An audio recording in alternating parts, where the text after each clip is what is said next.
sɔgɔlen ana ni wagati la Mali kunnafoni bɔlɔlɔ siraw fɛ Mali kɔnɔ Mali kɔ kan an b'a fɔ bɛɛ lajɛlen ni ɲatuma aw bisimila a ka kunnafoniya kɛnɛ kan.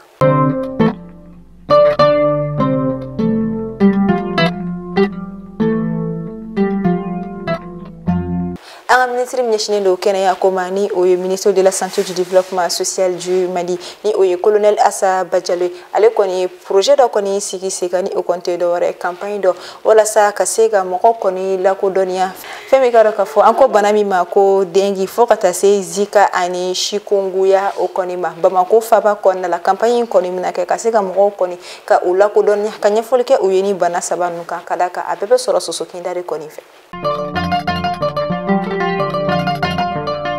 Ka fɔ Benin président ni o kɔni Patrick Talon ale kɔni kumara a ko a b'a kanu fɛn min ka fɔ jɛɲɔgɔnya min kɔni bɛ olu ni Niger jamana ni ɲɔgɔn cɛ o ka sisi kosɛbɛ hali bi ka d'a kan a ye a yira ka fɔ o jɛɲɔgɔnya kun bɛ ale ni président Mohamed Bazoum kɔni ni ɲɔgɔn cɛ.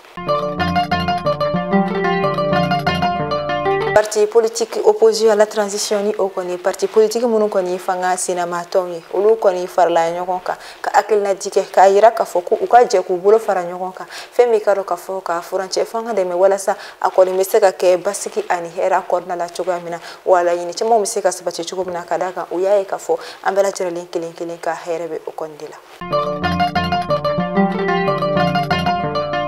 Ame décembre kalo kɔnɔna la kɛrɛnkɛrɛnnen la décembre kalo tile 25 o bɛ k'i sɛnsɛn ka gɛrɛ ka na o tɛ don dogolen maa kelen kelen si bolo an ka jamana kɔnɔna la kɛrɛnkɛrɛnnenya la chrétien diinɛ tigilamɔgɔw ka d'a kan o kɔni bɛ bɛn Noël fête yɛrɛ de ye kɔni ma o de ye senfɛ hali n'a sɔrɔ an ka jamana kɔni bɛ degun caman kɔnɔna la ni o dɔ bɛ tali kɛ lakanabaliya la an ka chrétien diinɛ tigilamɔgɔw kɔni wililen do ka jɔ kosɛbɛ walasa u kɔni bɛ se ka nin u ka nin donba in ni o ye u ka selidonyaba in ye ko o ɲɛnamaya cogo min na an b'a fɔ Ala ka a don yira an na.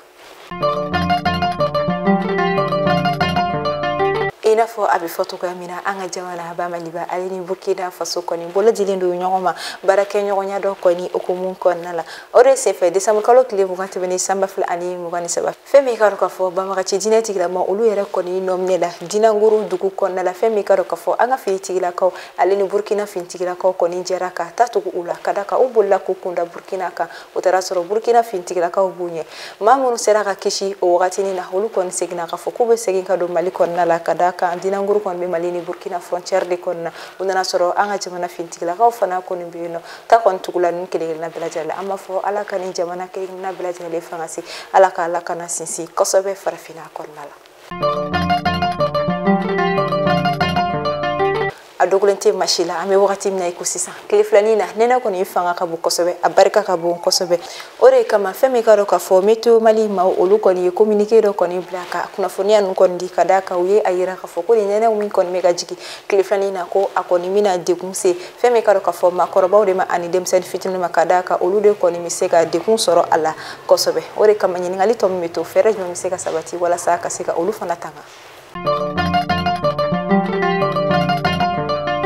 A bɛ taa Kulekoro an ka jamana marabolo fila la décembre kalo tile 20 tɛmɛnen fɛn min ka dɔn k'a fɔ formation dɔ kɔni sigila sen kan min kɔni bɛ tali kɛ ni a ko ma ko violence basée sur le genre nin kɔni bɛna kɛ an ka diinɛ tigilamaw de kɔni kunna kɛrɛnkɛrɛnnenya la wajulikɛlaw walasa ka se ka ɲɛfɔli kɛ u ɲɛna fɛn min ka dɔn k'a fɔ VBG o ye mun fɛn yɛrɛ de ani fɛɛrɛ jumɛn bɛ se ka sigi sen kan walasa ka se ka dansigi kɛ olu la. Fɛn min ka dɔn k'a fɔ o tile ye k'a ta san 2019 na ka na bila san 2023 o tile ye ale kɔni sera ka dossier 24 de kɔni lase fanga tigilamaw olu kɔni ma minnu kɔni kɔnɔna la ni o bɛ tali kɛ yuruguyurugu kɛlɛli baara olu okumu kɔnɔna la fɛn min ka dɔn k'a fɔ o kɔni ye nin baara min kɛ a wari kasabi bɛ se ka taa i jɔ fɔ min ye ka dɔn k'a fɔ sefa wari miliyari 23 miliyɔn 910 tan ani 8 ani 100 244 400 dɔrɔmɛ 80 ani tama 2 o de kɔni na. An bɛ taa Niger jamana kɔnɔna la kunungo juma décembre kalo tile 22 san 2023 Farasi jamana ale kɔni ye i ka kasaw kuru ka bɔ Niger jamana kɔnɔna la wa a ka ambassade fana datugura ka bɔ ka d'a kan o yɛrɛ tun bɛ ka datugu a bɛ wagatinin dama dama bɔ. A yira san ta tɛmɛnen kɔfɛ Niger dugukolo kɔ kan Faransi finitigilakaw kɔni bɛna u ka kasaw kuru ka taga u ka jamana kɔni na o kɔni la ko kun tɛ dɔwɛrɛ ka Niger jamana dɛmɛ ka se k'u kɛlɛ ka bɔ Karɔgɛnɛ diinɛ tigilamaw olu kɔni ma. ambora ameta Chad jamana kan femi karo ka fo Chad kon referendum constitutionnel koni o kerani o te do were ka u ka sharia kiso olu koni faleni o jabi kon falo yere kan abo desamol kalo kile muga ani nani samba fula ani mugan saba ngani wakati nani atakalaje hali sisanno jamana ma koni klalino claro fla do ko awo amison do yere fana ko antison amba fo alibi alaka anyeka di ambela jaralima ambe kuma kalan koka ni antara banamba dugu konnala ni wakati na kalan so jama ko meka datugu yenno wa obe ayira ka foko ali ekoli so saba o konne datugura december kalo kile mu kan tebeni femi karo ka fo ma marfatigu olu koni fe wole wele da kan kata anga fanga tigla ma o fanfe ko ka se ka fereke o konina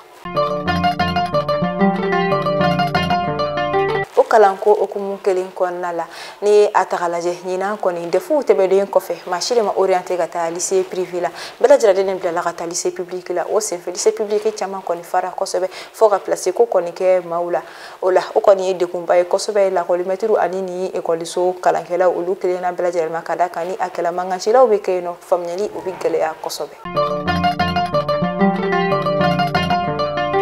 kuna fani kunchela ameta dina bina kunka femi karo ka fasho la bayaya haidara ni amake kuna fonia dogole ale mnela ba maria maka bacho mnele ko feni o alfuseni traoré ni wakati na kuna fonia we ayira ka fo ko shola bayaya yere ko ni transférer la kata fo ke yiruba kaso bomba ko ni o konna la ama fo ay alaka jisuma ke ni ko yimbe furay alaka anga jamana basiki alaka anga jamana nyama olu fangasi nene bena sike aka kuna fonia ola amu me fe aka ferifon kala kodo aka chakeda kala kodo obse ka soko mali kuna foni direction commerciale la o ko fe amu me fe aka fuluka ke anga kuna fonia ola bana obse ka woleli ke nega jurusela la ni oui 94 42 23 82 bikonoto anani binan anifla mugo anisaba bishegi anifla ama fo awni ci akala meli ko yimana aw kambe do ko werani alama bashike deni awla ala kanga jamana basiki